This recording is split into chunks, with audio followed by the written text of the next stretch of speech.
தேர்தல் ஆணையத்தில் நான் கேட்குறேன், எந்த கடிதத்தில் தலைவர் பாட்டாளி மக்கள் கட்சியில் கடிதம் கொடுத்துருக்குது? இல்லைன்னா சொல்ல 28/5/2025 அண்ணன் அன்புமணி அவருடைய பதவிக்காலம் நிறைவுற்றது.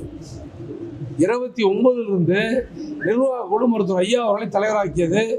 அதுக்கடுத்து செயற்குழு அது அங்கீகரித்தது, பொதுக்குழு அங்கீகரித்தது. ஆக இன்னைக்கு பாட்டாளி மக்கள் தலைவர் என்பவர் மருத்துவர் ஐயா தான்.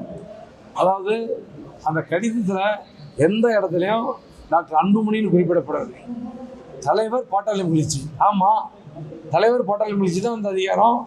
அந்த தலைவர் பாட்டாளி மகிழ்ச்சி மருத்துவர் ஐயா தான். சட்டமன்ற தேர்தல் மருத்துவர் ஐயா அவர் வெற்றி கூட்டணி வைப்பார். ஏங்க இப்போ அவர் பிரிஞ்சு போனதால எங்களுக்கு எந்த விதமான இழப்பும் கிடையாது. எந்த பாட்டாளி மகிழ்ச்சின்னு இருக்கிற 5.87% வாக்குகள் நீங்க பார்க்க தான் பாருங்க. இந்த ஐயாவுடைய முகத்துக்காக மட்டுமே அந்த வாக்குகள் விழப்போகுது. டயா பூஸ்டர் சுகருடைய ரிமோட் கண்ட்ரோல் இனி உங்க கையில. அனைத்து மருந்து கடைகளிலும் கிடைக்கும்.